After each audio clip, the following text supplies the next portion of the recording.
By the way, the average height, once again, is 58 this time of the year. WCNC Charlotte. Weather is a kind of science that you get to see and experience every day. And I think some people don't even realize how much it affects them. That weather has a huge impact on how it threatens your family, your livelihood, or your home. So I think it really is one of those defining things we do that really affects everybody in our community. See the difference. That process of giving you a warning ahead of time and keeping you and your family safe is really important to me because I live here too. It's my family, it's my friends, it's my neighbors.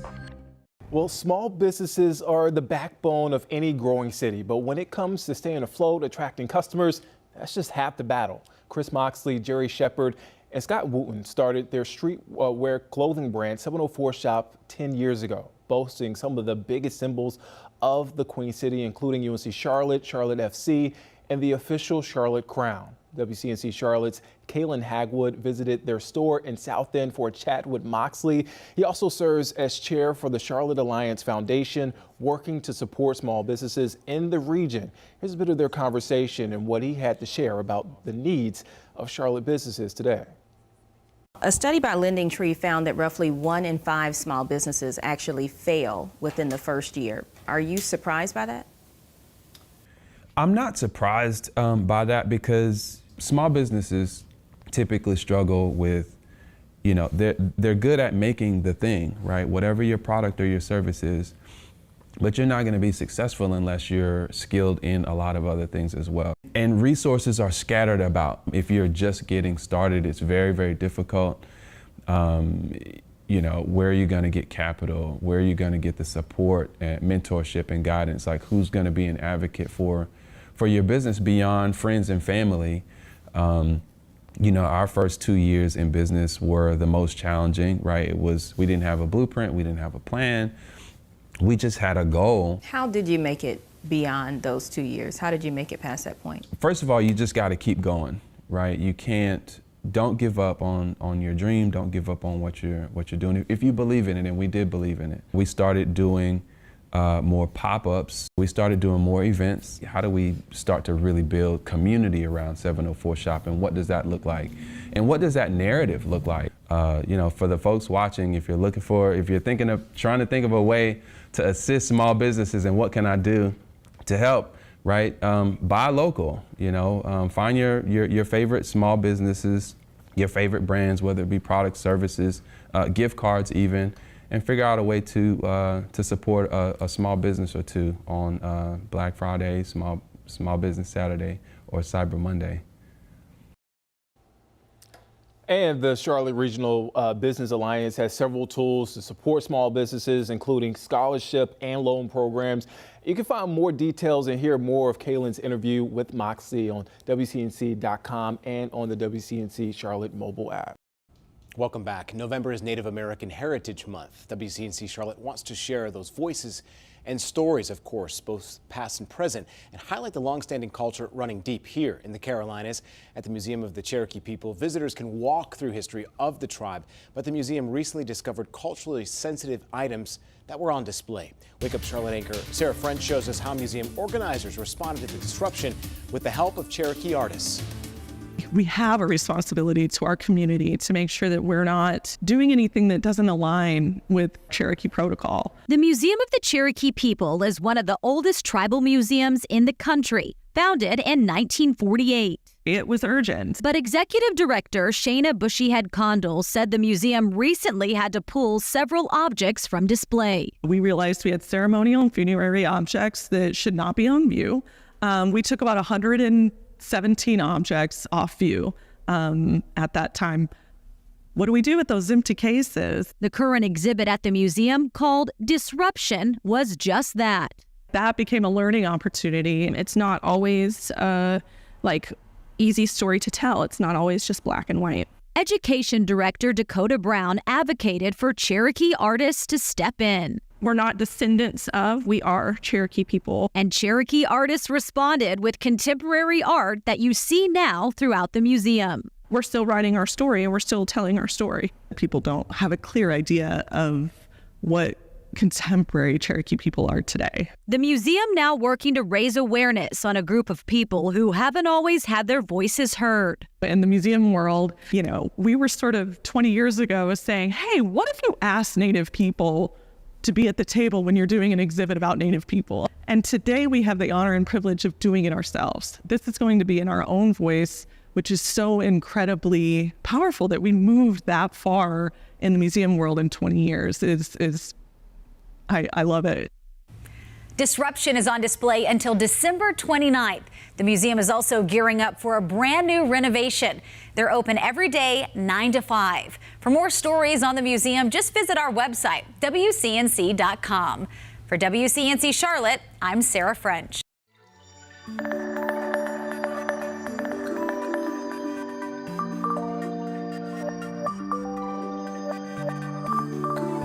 27 days to go before Christmas. You may be receiving a lot of shipping updates on your phone for all those gifts, but don't confuse those legitimate messages with the fake ones you need to look out for. Wake Up Charlotte's Megan Bragg is getting the facts in today's Verify Fact Check. This is actually one of the text messages I received. It claims to be from USPS, and let's get a closer look at it. It says a package arrived at the warehouse but could not be delivered. It then asked me to click on the link and fill out the rest of my address. Yeah, thanks, but no thanks. And there's a few reasons why I could tell that this was a scam. To get help with the facts here, we have Tom Bartholomew, president of the Better Business Bureau and the United States Postal Inspection Service. Okay, so first, the United States Postal Service tells us USPS will not send customers text messages or emails without a customer first requesting the service with a tracking number, and it will not contain a link. Bartholomew adds, with the holiday season in full swing, scammers are trying to take advantage, and if you click on the link, that's where they will try to get more information. And then they just keep on asking you questions. Another pop-up comes up. Well, what credit card did you use? And unfortunately, people are still answering these questions. Here's a way you can spot that this is a scam. If you take a look at where it came from, it's not a number, but a random Hotmail address. Instead of trusting the random text, go to the source itself. If you think it might be real, go directly to the site that you bought it from, check the order that way. So Bartholomew says these scams are becoming more common, especially with people buying gifts online and taking advantage of those Black Friday and Cyber Monday deals. So before you fall for this, take a breath, look at who or where it's coming from, and navigate to the site where you bought the gift to clarify the status of your package. With your Verify Fact Check, I'm Megan Bragg. If you have something you would like verified, email us at verify@wcnc.com. Time now to connect the dots when we make the news make sense. Today, Fort Mill Schools will break ground on a brand new elementary school. It marks a new chapter in one of the fastest growing school districts. Fort Mill Schools is working to keep up with a booming population without hurting taxpayers. Let's connect the dots. While some districts like CMS are seeing fewer students enroll in public schools, Fort Mill is seeing a bump. And the district is now building its 12th elementary school to keep up. And it's desperately needed. For a period earlier this year, the district had to enact an enrollment freeze on 3 campuses. It was aimed at helping maintain healthy teacher-student ratios. The new school comes thanks to impact fees paid by developers building new projects in the area, helping build infrastructure without requesting more money from taxpayers. And that is connecting the dots.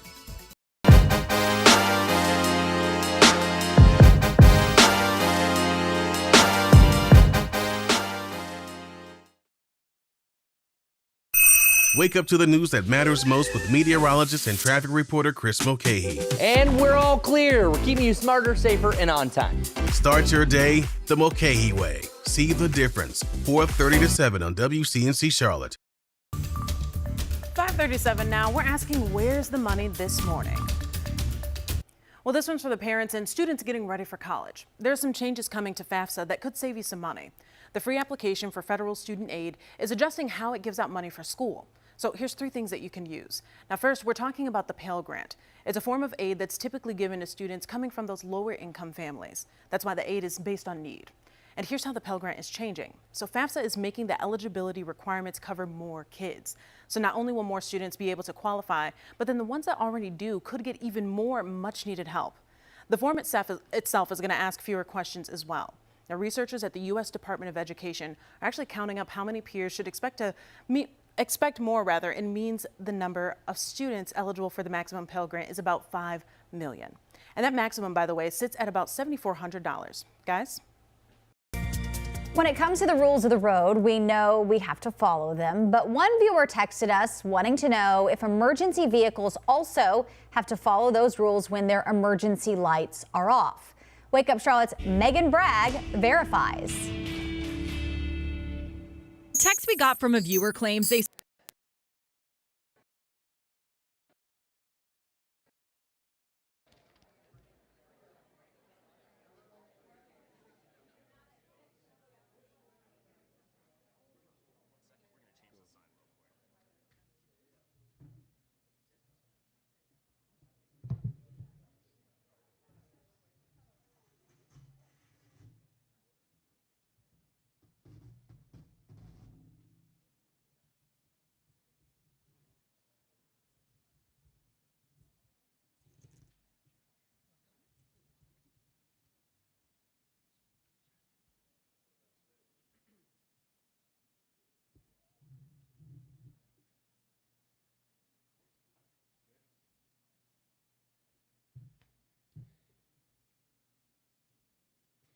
Well, welcome to Goodwill Industries. My name is Toussaint Romain. I am the CEO for the Charlotte Center for Legal Advocacy, and we're very grateful that you all are here today. Is Chris Jackson? No, yeah, come on up with us, boss, if you don't mind. Stand with us, please, my friend. Today, we celebrate that nearly 600,000 North Carolinians will now have access to health coverage and will no longer have to live in fear of illness or accidents. Adults between the ages of 19 and 64 who I don't normally read from a script, but Kelly Lynn, my CMO, has this for me, so I'm trying to do my best here. But old who have incomes up to 138% of the federal poverty level will now be eligible for Medicaid. And the Advocacy Center's navigators, led by our navigator manager, Natalie Marles, and the director of the program, Cassidy Estee-Rogers, with Medicaid, will continue to help people sign up for Medicaid even beyond today's kickoff event. This is kind of hard. I would like to acknowledge the following organizations in the room today who have been integral to ensuring eligible North Carolinians receive timely and meaningful access to coverage. That is North Carolina Navigators Consortium, the Charlotte Community Health Clinic, Mecklenburg County Department of Social Services, North Carolina Medicaid Ombudsman, North Carolina Medicaid Enrollment Broker. I'd also like to thank our community partners who are in attendance today. NC Med Assist, Second Harvest Food Bank of Metrolina, Goodwill Industries of the Southern Piedmont, Atrium Health, Novant Health, and Hope Community Clinic. I'm also grateful for both Governor Cooper and NC Department of Health and Human Services Secretary Cody Kinsley, who, as they both have been strong advocates for Medicaid expansion. This is an important day that will allow many additional North Carolinians to feel secure that their health needs will be covered. I now have the privilege and the unique privilege of introducing Governor Cooper. And I will depart from my script here because I get to talk about a friend.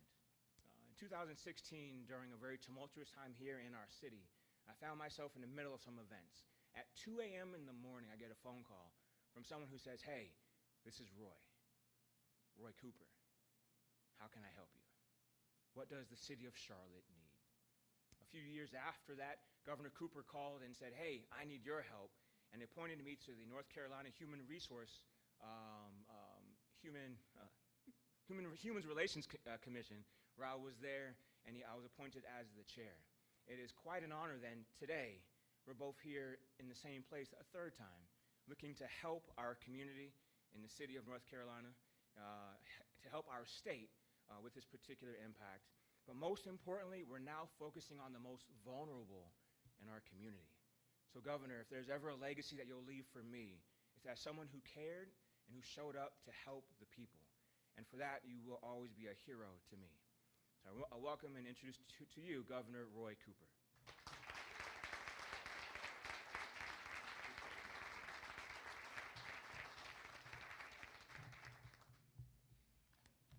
Well, thank you for those kind words, Toussaint, and thank you for your leadership over many years, particularly here in the Charlotte area. I want to say good morning to everybody because this is a special day. Thanks to the Charlotte Center for Legal Advocacy, the North Carolina Navigator Consortium, you guys are going to be really busy, and the Charlotte Community Health Clinic, not only for hosting us today, but hosting this enrollment event where people are actually coming in and signing up for Medicaid expansion. December the 1st. Today, a dream, a decade in the making, finally becomes a reality.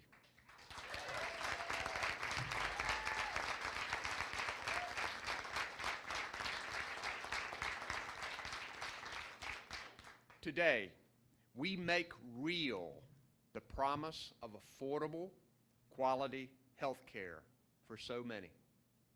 Today, North Carolina officially expands Medicaid to help close the health care coverage gap.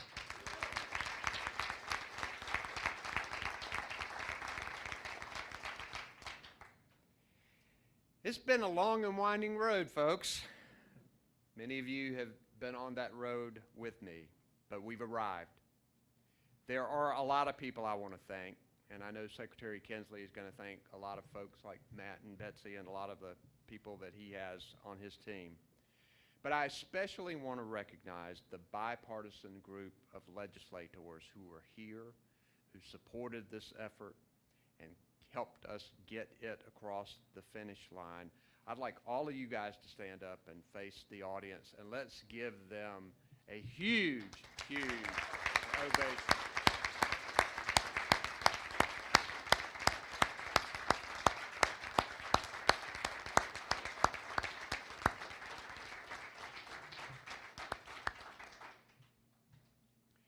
This is what happens when we work together for good.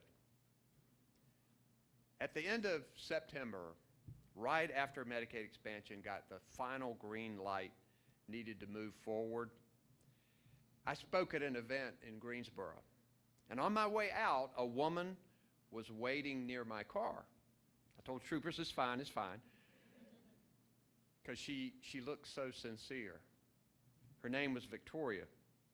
She came up to me a bit tentatively, but she said, "Governor, I work on the cleaning crew at the building next door. And why I saw that you were here. And I came outside because I just wanted to say thanks.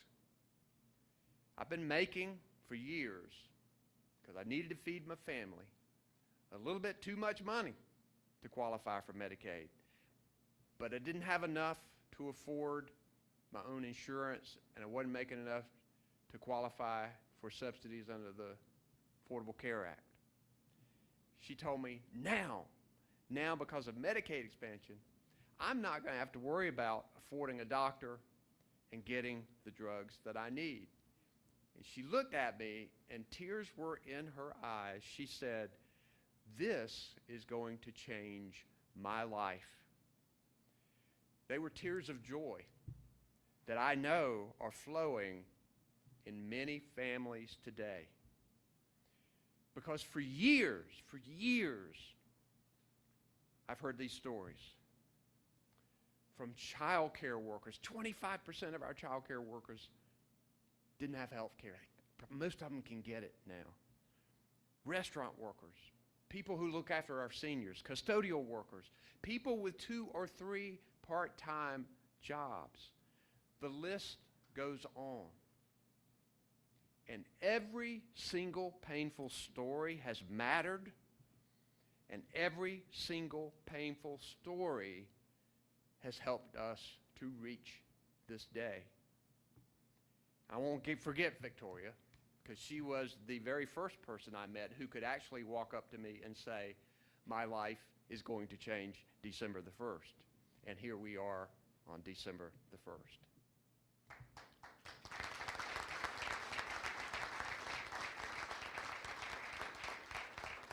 600,000 people eligible to qualify for affordable health care. People who are working hard, making money for themselves and their families, people who deserve health care. And there will be about 300,000 of those people who are now receiving limited family planning benefits who will be automatically enrolled in Medicaid as of today. Cards should be dropping in people's mailboxes today. Others who are eligible can now sign up by going to medicaid.nc.gov, medicaid.nc.gov, or visiting an enrollment event like this one being held here today.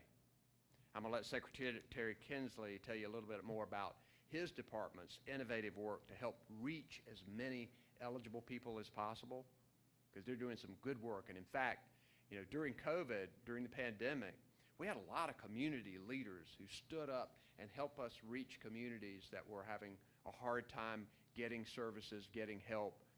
We've reignited that same group of people, same group of leaders who are going to help us find as many people as possible. Medicaid expansion is the working families bill of the decade. For the workers in our communities who perform some of our most essential tasks, caring for our children, tending to the sick and elderly, stocking our grocery shelves, staffing our restaurants, all not getting paid enough as it is, but this law will bring them the opportunity for a better health and a better life. And you know, that is at the heart of this issue. Expanding Medicaid expands opportunities. When that cold turns into pneumonia and you have the security of knowing that you can see a doctor and that you can afford the medicine that you need, that's an opportunity to get healthy. If you're injured and those pain meds you took slowly turn into an addiction that just feels all-consuming, and now you can access treatment from professionals who care about you and who value your life, that's an opportunity to recover. If a lot of your relatives have suffered from strokes and died too early, but now you can manage your high blood pressure with a doctor and a prescription, that's an opportunity to live the life that you deserve with the people that you love. Expanding Medicaid expands opportunities. And we know that a healthier population means a healthier economy. Going to work, earning a living, supporting your family, contributing to the vibrancy of our communities. You can't do that if you're sick. And Medicaid expansion will be a boost to rural hospitals who oftentimes have balance sheets that are on the brink. And, because we heard tough on crime sheriffs and police chiefs come to the legislature to tell us about it, this is going to be a boost to our law enforcement who have been telling us about all of the people that they deal with every day who have substance use disorder problems, who have mental illness, who need health care and not handcuffs. We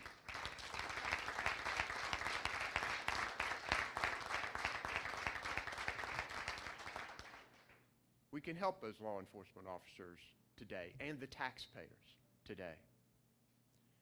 I'm thankful to President Biden, who pushed for the signing bonus to encourage states like ours to expand Medicaid.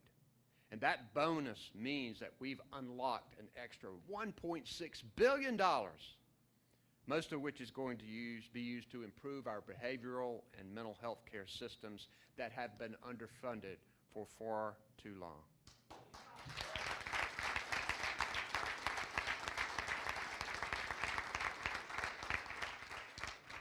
And now I want to introduce somebody I'll call a friend, coworker. I want to introduce somebody who has worked extremely hard improving mental and behavioral health care in our state, a person with deep knowledge of the healthcare system who, and they will, I think, all tell you, who's gained the trust of legislators in both parties, a person who worked day and night, along with his team, to make Medicaid expansion a reality. I want to introduce to you our North Carolina Department of Health and Human Services Secretary, Cody Kinsley.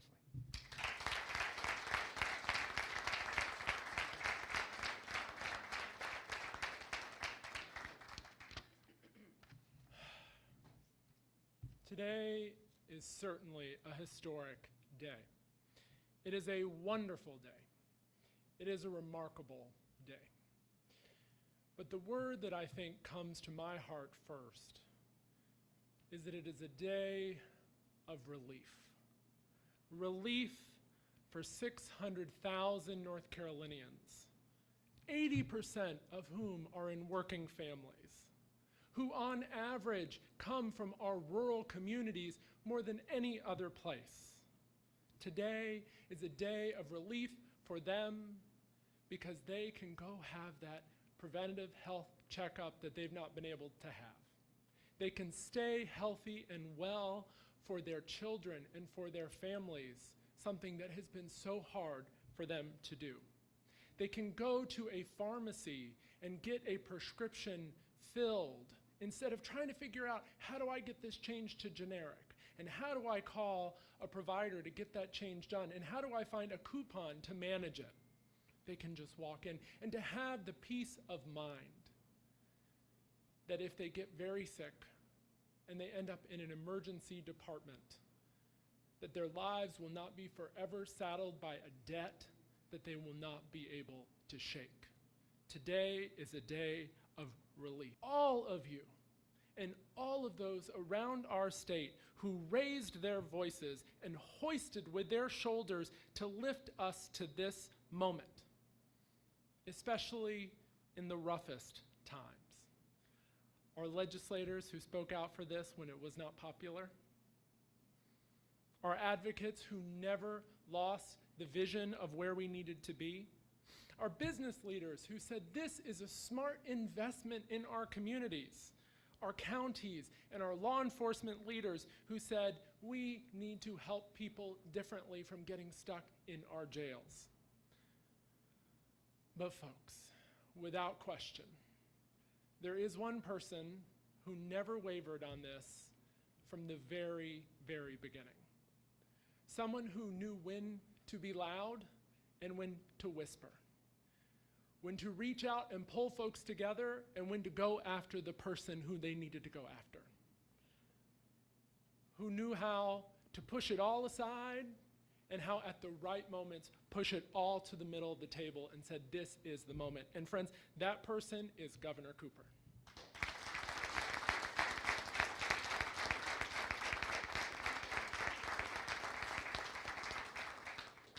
He and a team of folks have done what so many folks in Southeast the United States could not think would happen. And December 1 is that day.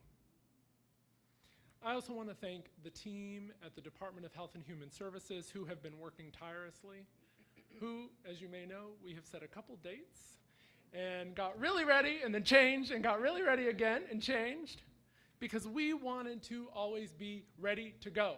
Folks, most states that have expanded Medicaid, it takes between 6 months and a year, and from start to finish, we will have pulled this off in 58 days.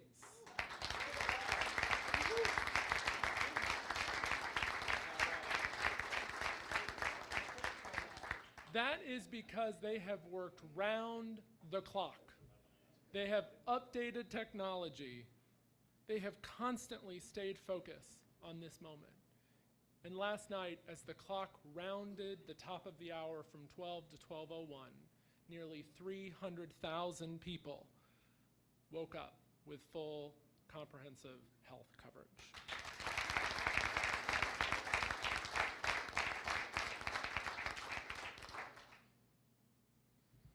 This is an amazing moment. But I want everyone to know what to do. And the place to start is medicaid.nc.gov. There you'll be able to find information about eligibility. You'll be able to have many of your answers. I think you'll be surprised how many of your answers or questions answered. You'll find how to apply. You'll even be able to find how to check eligibility, and if you're currently enrolled, you'll also get connected to NC Navigators and a number of other partners. That is the place to start. If you don't have access to the internet, an enrollment center or even a public library is a good place to go to get access to this page.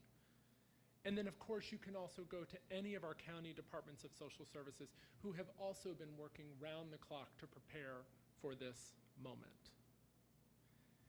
Today is a day of relief. It is a day of start. But I want also everyone to know that this is a marathon. That for as excited as I am today, it is not just about next week and next month, it is about next year. It is about getting all eligible folks enrolled and going the distance, because there are folks, moms and dads, who are working multiple jobs, who are in the sandwich generation of taking care of their parents and taking care of their kids and making the hours of their day stretch far enough to do all they need to accomplish is so incredibly hard. And finding the time to get Medicaid expansion enrollment is a challenge for them to even know about it. And we've got to go to where they are. And that's why for the last several months we have been working with community stakeholders and partners to get the word out, to educate, and to keep that ground game going, and we're going to stay at it. Governor Cooper showed us what it is to be persistent, and we're going to stick at that. And so through next year, folks, let's keep going. Arms linked together to find every single person to make that relief reach to them. This is a marathon and not a sprint. It starts today, and it keeps going. Thank you.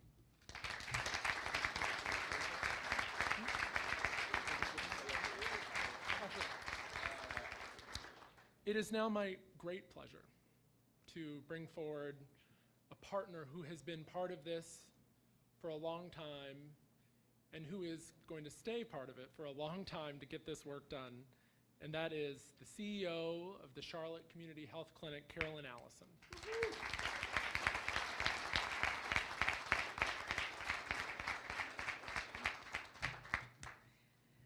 Oh my God, I'm ready to like jump out of my skin. You know, just like Tucson, it's like I'm not the type of person to read from a script. And our state association communications person wrote beautifully for me. And honestly, I'm going to talk from the heart because that's what it's all about, right? I want to first thank Governor Cooper. Thank you so much. You know, Secretary Kinsley said it all. And Secretary, thank you too. You know, wonderful partner for community health centers. I want to thank my staff.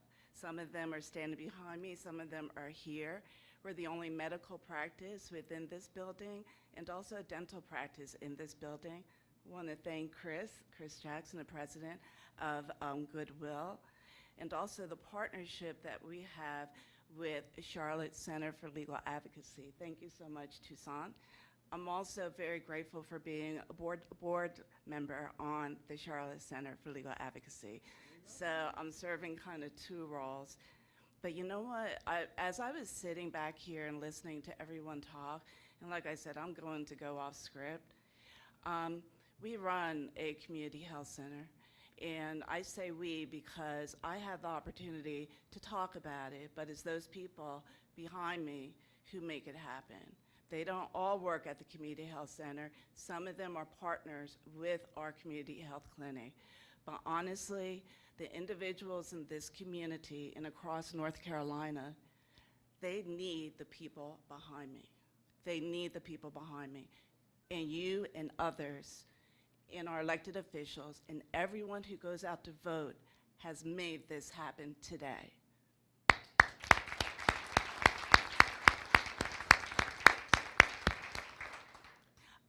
I refer to us as a community health center. Community health centers were started during the war on poverty back in the 1960s when Medicaid started and the women's rights movement and all these other movements too. So we're partners, you know, with Medicaid. Community health clinics are integral to each community here in North Carolina and across the country. Why? Because we provide behavioral health services, medical services, and dental services, all in one location within the organization. And that's a beautiful thing in urban areas like Charlotte, but also in rural communities too. So I am very, very grateful for our North Carolina Community Health Center Association for providing the kind of leadership that they have provided for community health centers across this state of North Carolina. Our patients here at Charlotte Community Health Clinic, we have about almost 70% of our patients are uninsured.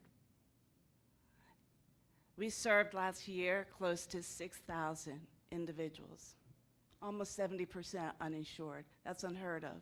Because of Medicaid expansion, that's why I want to jump out of my skin. Almost half of those individuals are now going to be eligible for Medicaid.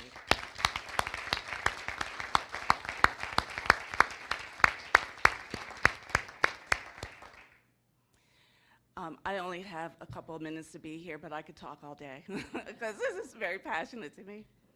I also want to conclude by just bringing attention to something very significant and personal to me, and that's World AIDS Day. Let us not forget that today is World AIDS Day. My oldest brother died of AIDS back in 1990, and you know, so much has been done since that time.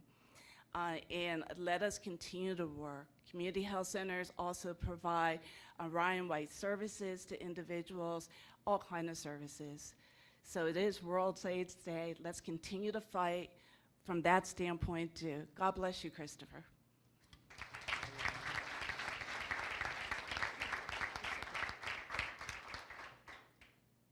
I want to take the time to introduce Penny. Penny was sitting next to me, and I was like, Penny, I need to introduce you. And she's like, what? And so Penny's going to come up next. She has her personal story that she wants to share with you about the impact that Medicaid expansion is going to have on her life. So please give her a round of applause. Penny, come on.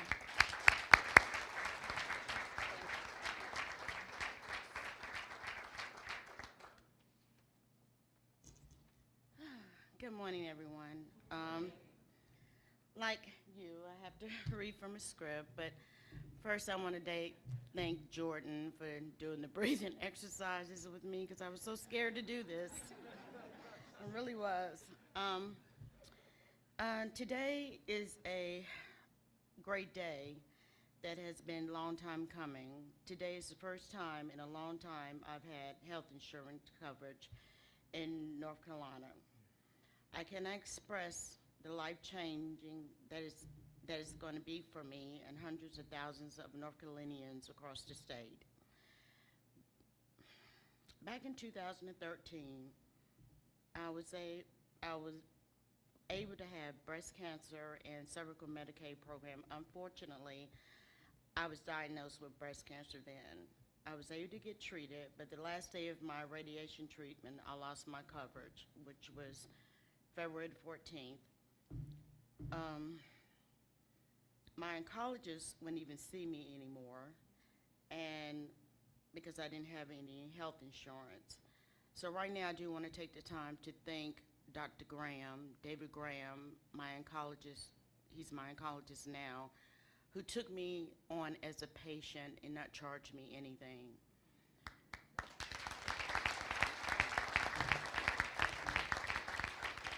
I also want to tell you that Dr. Grayson is a wonderful person. He took me on as a patient after I lost my eyesight when my specialist wouldn't see me anymore because I couldn't pay. I didn't have any insurance. Unfortunately, that wasn't the end of my medical troubles.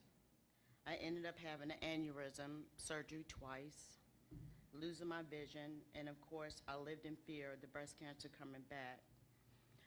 I had to deal with all this navigation through our healthcare system without any type of healthcare insurance. I cannot tell you how stressful to deal with scary issues.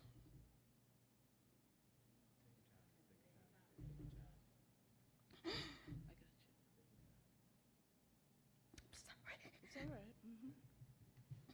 Wow. Well, I also worried about dealing with scary. Well, I also did about how to pay for this. I spent countless hours tracking down medical care and imagining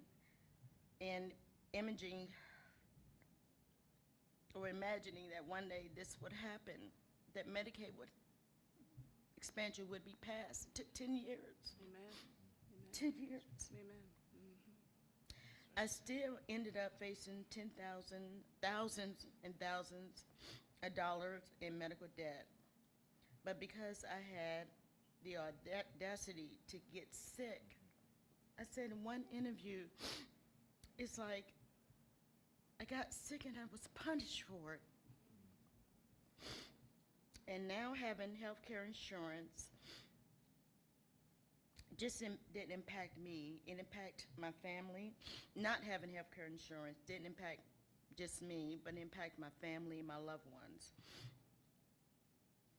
I am one of the lucky people who was auto-enrolled with full Medicaid from family planning Medicaid today. I will now be able to go to a doctor to address my back pain that I've been having for over a month without worrying about getting further in debt. I will be able to get my diagnostic mammogram without spending hundreds of dollars out of pocket that I didn't have. Although I am thankful for this day that is here, it shouldn't have taken this long. How many people have we lost? How many people have gotten sick or gone bankrupt because we waited 10 years? Today, North Carolina has taken an important step forward in making sure every person in our state can have health care they need without fear of going broke. I want to thank sincerely Governor Cooper. Thank you for never giving up the fight for Medicaid expansion. He has tirelessly been a champion for this issue. So thank you, Governor Cooper. Today is a day of celebration and my tears of joy. Medicaid expansion will legitimately save thousands of lives. Thank you.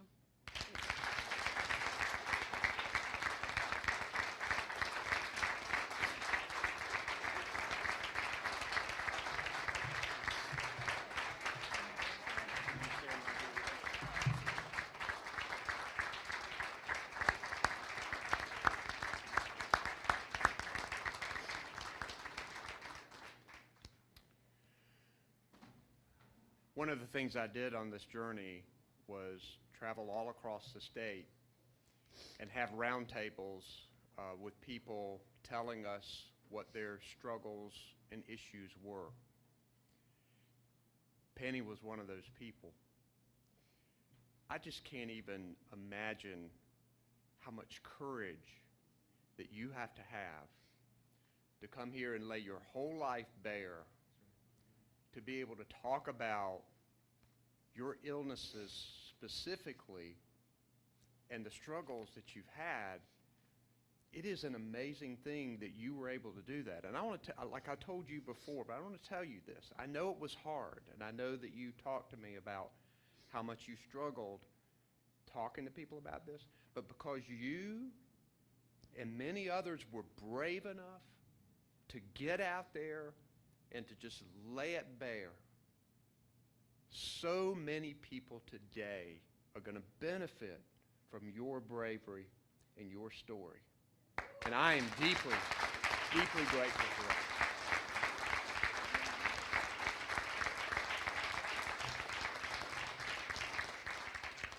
Only thing I've ever had to tell anybody is that I had COVID, and that was really hard to do.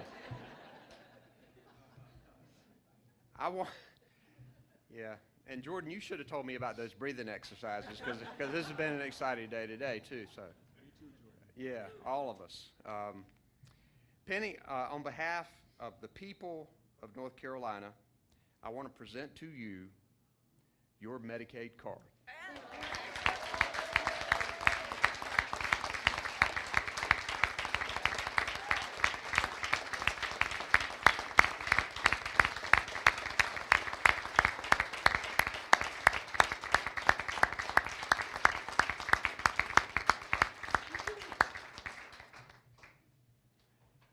think we're ready for meeting. Okay.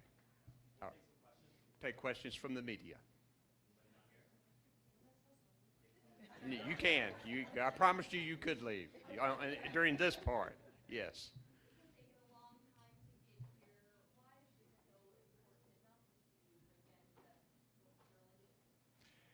So many reasons. I think health care for people is a moral obligation for all of us. I mean, every person should be able to get quality, affordable health care. There are different ways to get there, and there's a lot of disagreement on how to get there. But we need to get there at the end of the day, because on this day of celebration, we got to remember there are going to still be some people who don't have health insurance. But the big thing is that we've got 600,000 more people who will get it. We know that it's going to help our rural hospitals. We know it's going to help our law enforcement. We know it's going to help our economy. Think about the fact that North Carolina had been turning down $521 million a month that would come from the federal government with tax money that North Carolinians have already paid to Washington. Now we're finally going to get it, like most of the rest of the country. There's still 10 states right now that haven't expanded Medicaid. And I think North Carolina has provided the bipartisan plan on how to get there. And we pulled together non-traditional coalitions of people who knew this was the right thing to do for North Carolina.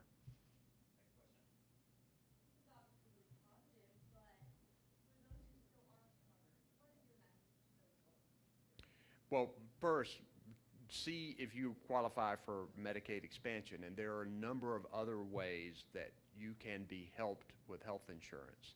So just going through this process of applying and talking to a navigator and trying to find resources to get you the treatment you need. I want to encourage employers to do the best that you can to try to provide health insurance for your employees. A lot of our small businesses struggle with this, and this is good. Medicaid expansion is going to really help small businesses, because a number of their employees that don't have health insurance that are at the level of income are going to be able to get it now.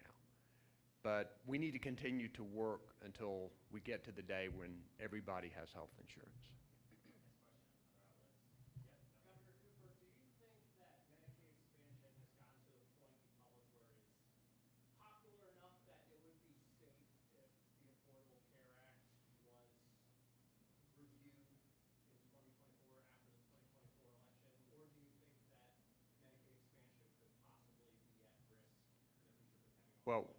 Well, we've already had former President Trump say just this week that he's ready to do away with the Affordable Care Act and replace it with something better, which nobody has seen yet. So this Affordable Care Act and Medicaid expansion is still in peril. And the next elections, we're not going to get into a political argument here, but the next elections will be very telling on whether we can maintain what we have. One thing I'll tell you is that it's pretty clear to me that Republicans, Democrats, Independents across the board support Medicaid expansion, not only in North Carolina, but across this country. And if Florida and Texas and Alabama and these other states would look at what we've done and recognize that this is way past politics now. We're talking about people. You've heard just some of the stories.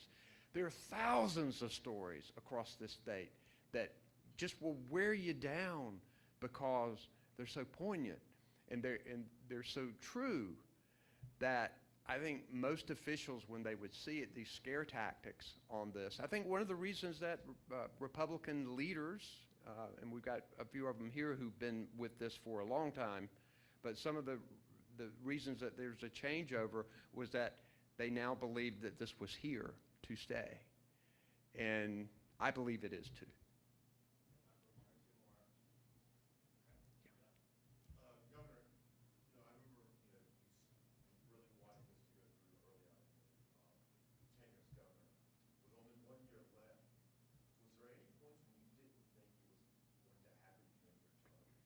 pretty much every minute until we finally got, and even when we passed the bill that authorized it, we still ran into trouble getting the budget passed. So up until really and truly the last day, Medicaid expansion was in peril. But it's here, and it's not going to go away. And December the 1st is a great day. Thank you, guys.